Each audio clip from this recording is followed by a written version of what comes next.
Welcome, ladies and gentlemen, to the Off the Field podcast. I am your host, Jay.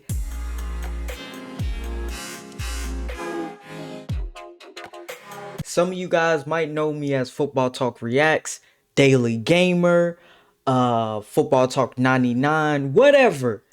This is the podcast where I talk about sports. I try to educate you guys on content creation and even more, But I'm super excited because Duke lost. Woo, baby. Oh my God. I'm so excited, man. Yes, if you guys have not been keeping up with the NCAA tournament, last night it was UConn taking on Duke. Duke had a big lead. I think they was up 19 or something like that. And then the collapse. That ending was one of the craziest endings I've ever witnessed in sports. Not just in basketball, in sports. I don't know if you guys watched it, but if you haven't, go check it out. House of Highlights got it. Shout out to House of Highlights, by the way. He got it. Or that team, I don't know if it's he or she. Anyway, they got it. Just watch it. It was the craziest thing that happened, and I'm baffled at Boozer. Why would you throw that? Sorry for my stomach. I just got finished eating pizza. Sorry about that. Why would you try to throw that? They're going to have to follow, foul you. Let them foul you. Then you had like 20 something points or something like that.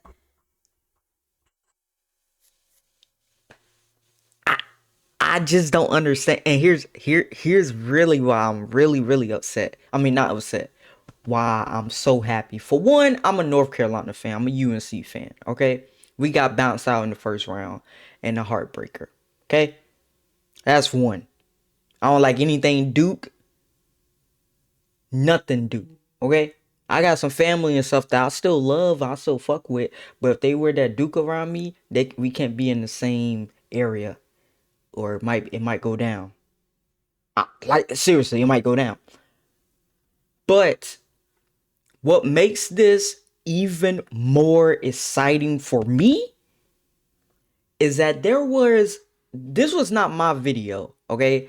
There was a short that appeared on my feed the other day, and it was talking about the 2022 UNC run, right? When they went to the national championship. Obviously, we know UNC blew that big lead against Kansas. Kansas came back and won the national championship. We all know the story, right? But it was like showing the highlights and stuff, how they got there before that game, before how they got there and stuff, beating the defending champs Baylor, and like the first, I think it was the first or second round, and and beating us, was it St. Peter's, that the Cinderella story and stuff like that, right? Well, there was a person in the comments, humongous Duke fan, I can tell. He's a Duke defender, okay? He was talking about, us living in the past, us fans living in the past and things of that nature. I made a comment back with, I was like, did you not read the title of the video? And he was just like, well, he was spitting off like, well, you haven't won since then. You haven't won anything since then. Duke blew you out past 2 seasons, which it was 1-1 this year. I think he forgot about that because North Carolina made a buzzer beater against Duke. So it was 1-1. It wasn't they didn't sweep us this year, okay? They didn't sweep us. They didn't.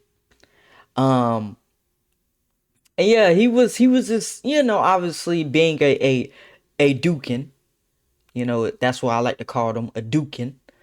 And my rebuttal was very similar to what I already said was, did you read the title? And now this ain't the first blown lead that Duke has had. As much as he wants to talk about North Carolina and people want to talk about North Carolina, this ain't the first blown lead. Last year, Final Four, Cooper Flag and all them boys up big against Houston. Houston comes all the way back and they in the national championship like that. So we seen this before. We seen collapse like this before.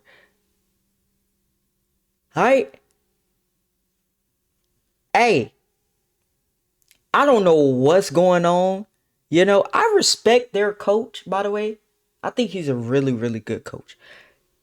But for some reason, his teams cannot execute at the right moment. I ain't gonna lie to you, I was a little scared that this year they would be able to execute after watching the ACC tournament and stuff like that, and obviously them beating Virginia and stuff like that. So I was a little afraid, and then the St. John's. I mean, every year that they have won the championship, like they have went through St. John or something like that. It was some crazy stat that they had, and so they beat St. John's. Man, damn. But you had the game, Duke. Duke Blue Devil fans. You guys had the game. You had it won. All you have to do is hold the ball. And you know what my coaches used to tell me in those situations when it's an inbound? Don't even look to pass. You fight with the ball in your hand, and the only way you supposed to be looking is to that referee. That's the only way. That's the only thing you should be looking at is that referee and doing put on your greatest act, your Oscar worthy act to get that ref to blow that whistle and call a foul. That's what you have to do in that situation because you wasn't in the corner, so you don't have to throw it. He he was not in the corner. Now, if you're in the corner, obviously, then you would have to throw it. But you literally threw it. You're right here. Guy in the corner threw it to you. What you supposed to do? Hold on to that ball and make them foul you because they right here. They got to foul you. The worst case scenario happened. You know how they always say the worst case that happened, you miss a free throw. No. The worst of worst things happen because they got the steal. Then they were able to get off that ball. And that boy, hey, I can't remember his number right now, but that boy, right, hey, he ain't got to pay for nothing no more at UConn. Anytime he come to visit, boy, hey, he a national hero at UConn, okay? Because that shot, you know how much balls you got to have to sink that? March Madness? Oh my God. Bro, I could not imagine the joy that he felt. Like, it's something that's going to stick with him for the rest of his life. Like, that's a key memory. We all have key memories in our lives. That right there is one that you can talk to anybody at the dinner table. They saying, "Oh, I work for this company. I work for this company." Well, hey, I made a 3-pointer during March Madness to take out Duke. And they was a number one overall seed. They wasn't just one for their bracket. They were the number one overall. Yeah, I did that. Everybody else at that dinner table getting like this.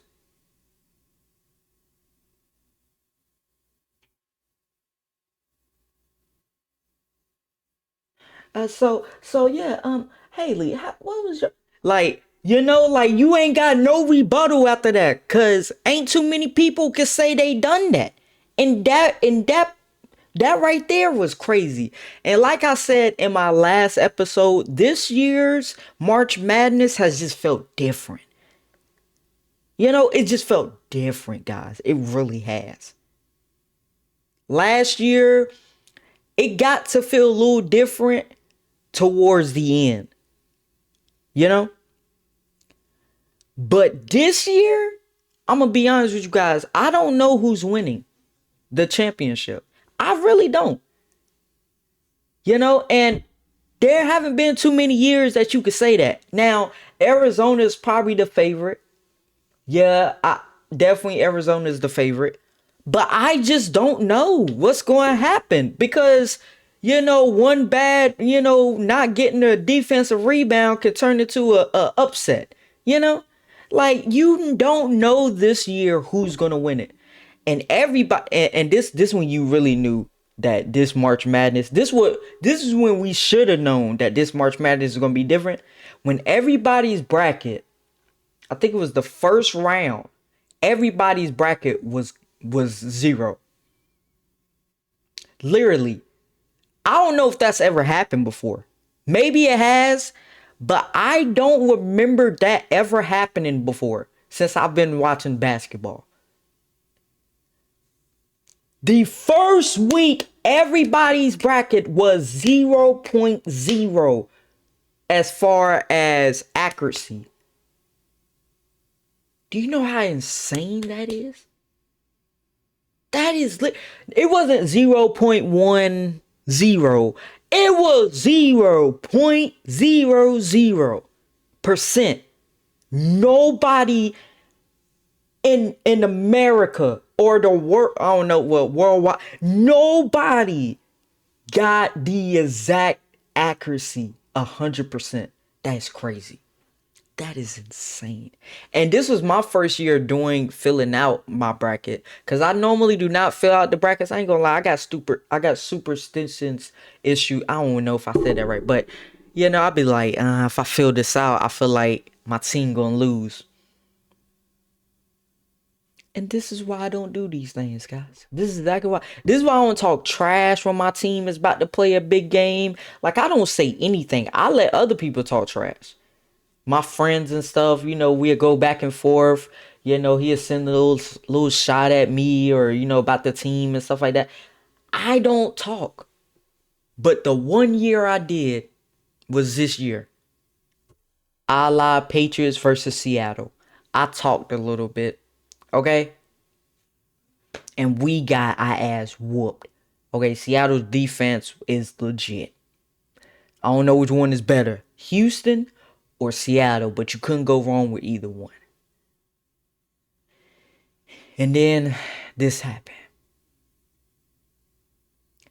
See, I told my stream, because I do stream on Twitch. If you guys are not aware, I stream on Twitch on Mondays, Tuesdays, Friday, Saturday, and Sunday. Right, 4 days.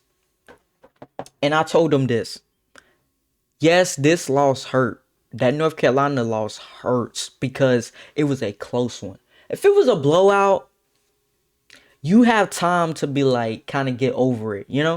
But when it's those close games, when it's those buzzer beaters, when it's those, you never quite get over it. Even the following year, that is still lingering in your brain as a fan. Now, for a player, as a former basketball player myself, that has dealt with a buzzer beater on my team or on me, oh my God, bro. Like, you say you can't wait to get back on that court, but once you get back on that court, every little mistake that you might didn't even notice, not even you watch film on it the entire summer, and these little mistakes, as soon as you step foot on that court, they come creeping up like ghosts. Like they show you literally watching yourself playing defense or turning the ball over. Like those little things that you're like, I can't believe I did it. I literally cannot believe that I let that happen. And that's what happens, guys. And so I can imagine for college, that's a whole nother level. You know what I mean? Like, I say this is a personal thing. Little slight story time. I'm gonna tell on this podcast. So this was Christmas tournament. We were the host of this, like, of the Christmas tournament, because they have it every year. I was a senior in high school. No, I wasn't a senior in high school. I was a sophomore. So this was our first year. This is the first year that the junior varsity was invited to the tournament, because normally it's just the varsity and girls. And so we're facing off against this school that we are very familiar with, right? And I ain't gonna lie, I'm friends with like a lot of them on the team. So it was really cool to see them again. It is 18 seconds left, right? I get fouled. Now, I'm one of the best free throw shooters on the team. And so when I get fouled, I mean, everybody is celebrating because they like, oh yeah, that's it. We got the A. We moving on. You know what I mean? Like, come on, let's go, Jay. I'm getting, they getting me hyped, the cheerleaders, you know. Sink it, go, Jason. They scream my name and stuff. And so get the ball, do my little I do a little two dribble, breathe a little bit, shoot it. Let me tell y'all something. It looked great. And it literally went like this. Rolled out. Oh my gosh. And my teammates, they try to, gave me a handshake, try to, hey, like, one of my teammates came up behind my ear. He was like, yo, bro, hey, you good, bro. You got this one. You got this one. I'm like, do it again. Dun, dun, dun. Shoot it. And I made it, right? Made it. They ain't got no more timeouts. So now, hey, coach always tell us, hey, use that corner as an extra defender. So I'm getting over there to the corner on my side, right? Me and my homie, we up here, you know. He steps through. As he steps through, I can't foul. Because he is a excellent free throw shooter. So we wasn't trying to foul him or nothing. We wanted him to get the ball out to their big guys, because their big guys were struggling from the free throw line that game. So we want him to get it there. He throws it to the second best free throw shooter on their team. And at that, I remember I did this. No! Like I yelled big, no! And I remember coach, he goes, he just, and we're like, yo, because let me tell y'all something. This motherfucker did not miss a free throw, bro. I think for the year he was like 97%. The motherfucker was Stephen Curry from the free throw line, okay? He down sinks the first one, right? So I'm the point guard. So I'm looking, so coach, he brings me to the side. He's like, we're gonna get the ball and we're gonna call a quick timeout. Because at that time in high school, if you called a timeout after the free throw and the ball wasn't in yet, you still have to you still have to get it in on the other side. It doesn't advance the ball. Now is, rules might be different, but I know for us, it wasn't like that. At least the school I went to. And so he's like, all right, you gonna get the ball in, and we're gonna call a quick timeout. All right, try to call a quick timeout. We're gonna try to get you the ball because you're the strongest ball handler, right? Now, I was not a starter, okay? I was not a starter at all. But our other two point guards, they were in foul trouble. One of them had fouled out. The other one was in foul trouble. They were brothers. Shout out to them. They was in foul trouble. So they sitting there on the bench. I ain't gonna lie to you. I'm nervous as hell right now, okay? I've never been in this big of a moment. You know what I mean? Like, normally I go in when we're getting blown out or we're blowing the other team out. Like I'm ready, but I still have my doubts. And I'm an overthinker as well. So that's the worst. In basketball, when it's like that, You can't overthink. I'm the biggest overthinker I know. You know what I mean? I overthink everything. And so he gets so my boy, he gets the ball in, and you can't run baseline. This is before that baseline rule where you can run baseline and stuff like that. You can't. You got to stay there where you get the ball at. You got to stay there. And so what we did was me and my friend, we go. It's called break. We do break, and so he either I go that way or he goes this way. We'll communicate with each other, like we'll tell each other, hey, you going, or we'll do this. If they're too close to us, we'll go like this. And so I went like this, like I'm going left, and he lied back. He going right. So I go left. They had the perfect defense. Instead of putting two guys on me, because if they put two guys on me, you know what I do? I use my speed. That's how I get out of traps and stuff. I use my speed. I kind of go around, like I can use my speed. But because I'm short, I don't want to be in the corner. Because if I'm in the corner, I literally can't see anything. I'm short as hell. Both of us are short as hell. We don't want to be in the corner, right? So I'm trying to get the ball, but I'm realizing something. They put their two short guys on me. So I'm calling for the ball like, oh yeah. Not realizing the reason why they put their two small guards on me was because they had the speed to keep up with me. You see, they ain't put one of they tall guys, to try to make sure I can't see shit. They put their smallest ones. And what I mean, that is fucking genius. That is how you combat a fast guard. That's how you do it. You put another fast guard on him. Now, he might not have the same speed that he does, but guess what that does? That gets you tired. I know this firsthand. Anytime I'm facing off against somebody that's about my height or maybe a little bit taller than me but has a similar speed or playing style, it's the worst, bro. Because it's like you're playing yourself. It's terrible. It sucks. It's like you looking in the mirror. And so I can't get the ball, but my other boy can get the ball. But me and him about the same height. He ain't really got that speed, right? He gets the ball. He can't see nobody. So we're trying to like get, I'm telling our big man's like, come on, help us. We could not get a timeout because guess what happened? Dude stole the ball from him, right? Now they only down by one. Gets the ball, and so I had to make a decision. Foul him or allow him get this layup, get the ball in quick, call a timeout.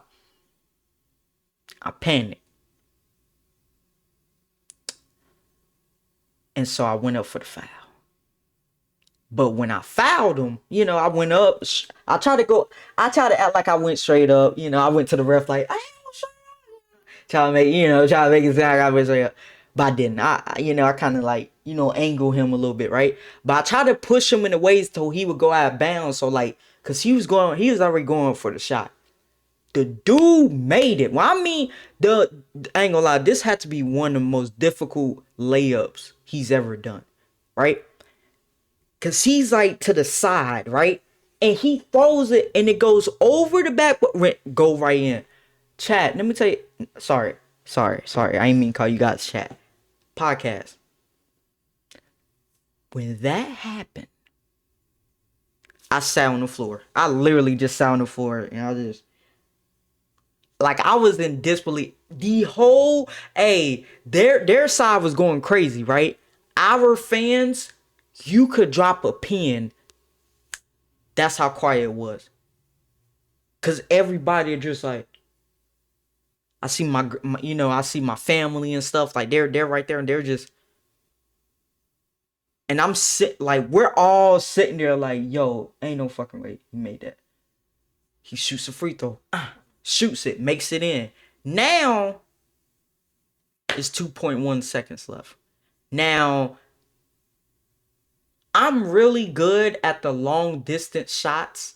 I don't got that power to launch it, but if you give me a running head start, I mean, I always used to practice those after basketball practice during PE class. Like, I always practice those. And so I was able to kind of master those, right? But with 2.1 seconds left, I don't know. I get the ball, right? I get the ball off of a run because my boy sets me a screen, a nice good screen too. So he gets, so they, now they got back off. So I see 2.1, da da da. I can only make it mid court. And so I launched it. Let me tell y'all what happened. I launched it, right? It literally hit the rim and went right out. When it hit the rim and went right out, oh, the heartbreak, bro. The heartbreak. Because we all look at it, looked good. Like, I threw it. I'm like, no way. Oh shit, it's it. It's it. Oh no. Like, literally, bro, that was one of my first times I ever had tears in my eyes after a basketball game. Because I'm just like, oh, this was my chance, bro. Like, this was it. And it was so painful. So I can only imagine how painful it is for these guys. I do respect Duke players, don't get me wrong, but I don't like what they represent. And that's Duke. I just don't. Yeah, that there's a little story time. Obviously I wanted to talk about this because I mean it was so crazy, so crazy. By the way, before I leave, TikTok, what is up with these comments talking about I'm fake reacting? I've seen that on like 3 of my videos about the basketball games. Like, what is up with the you're fake reacting? What's up with that, TikTok? Like, damn, that's how I react. Check out my other videos if you think I'm a bullshit reactor. You see that I act the same way. I just wanted to, address that. But that's going to do it for this episode. I know this one's a pretty long one. I do appreciate you guys for watching all of the episodes that I put out. You guys are absolutely amazing. I love you guys, and I will see you guys in the next episode. Y'all have a good one.